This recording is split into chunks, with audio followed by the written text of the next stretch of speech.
Okay, I wanted to do this quick video. I'm getting ready to go to a dentist actually, uh, but wanted to do it while the market is selling off.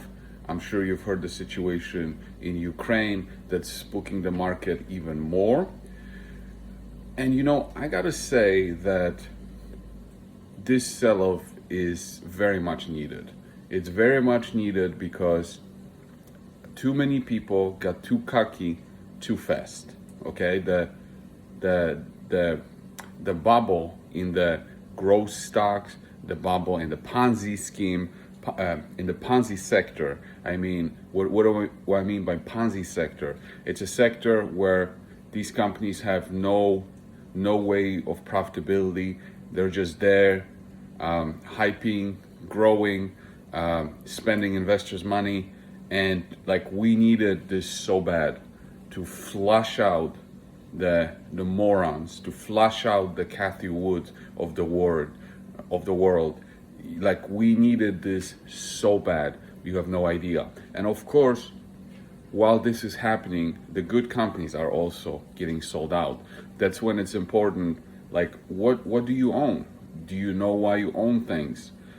This is when the investment thesis and the quality of companies matters, because if you have a company that doesn't have a way to profitability and is just burning through money and requires the capital markets to keep them afloat, well, they can go under.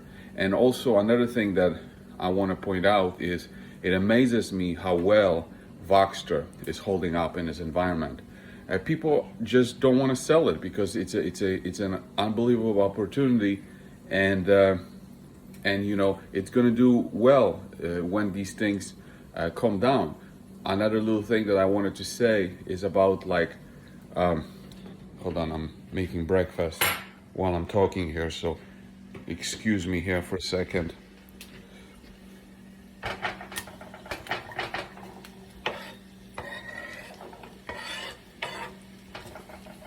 Yeah, there's my breakfast. So if you look at even Globex, for example, I remember when we were doing the capital raises for Globex, the CEO was saying things like, the markets are always, flaky and they can change very fast on a dime. So you have to position your companies. You have to raise money when the money is available. And so he raised about 9 million Canadian, and now whatever is happening in the market is not going to have much impact on the business, right? Yes, the stock price can fluctuate, and of course fluctuates, and people are panicking and selling, and there's not a lot of liquidity in these smaller names, but the company has money in the bank. So now imagine if what's happening right now was happening if the company didn't have money in the bank now, right? It would be a complete disaster, because now you're trying to raise money while everybody is panicking.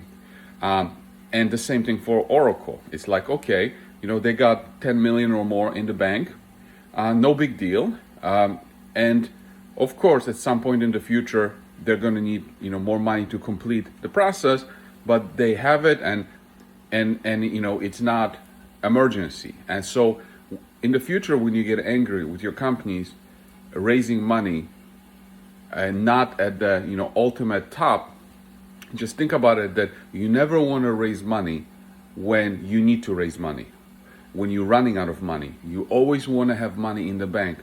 You want to be raising the money when things are good. You want to be raising the money when you don't need the money desperately, because when you need it, that's when you're in trouble. And I had another company recently that I took one position in the company. So I own 1% of the company. When the sell-off was happening, they weren't necessarily running out of money, but the CEO panicked.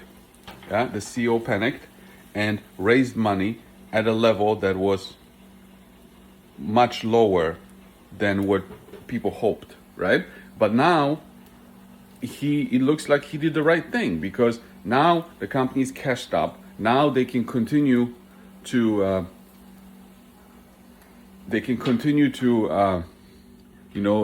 executing under plan, and they don't have to worry about what's happening with Ukraine, what's happening with the market. They don't have to worry about it because they have money in the bank. So it's going to last them for 18 months. No big deal. They're going to deliver. The clients are signing up. But if he didn't do that and the situation gets worse, that's when those stocks and companies get punished. But I'm not too worried about the stocks getting punished. That's when the actual companies get damaged long term, when they don't have enough money in the bank and they're running out of money. So that's it for this video. I don't know when this panicking situation is going to finish, but I do think that it's a good thing. We need to flush out the Bitcoin lovers, the Tesla lovers. The market needed to teach them a lesson that quality of businesses matter, that valuations matter, and if you invest in Ponzi scheme, you're going to get wiped out. And if you go on margin, it's going to be even worse. So, in the short term, the market is a popularity contest. In the long term, it's a weighing contest. And if you're not careful about what you do, if you over leverage yourself, the market will teach you a very expensive lesson. And that's exactly what the market is doing today. It is teaching people a very, very expensive lesson.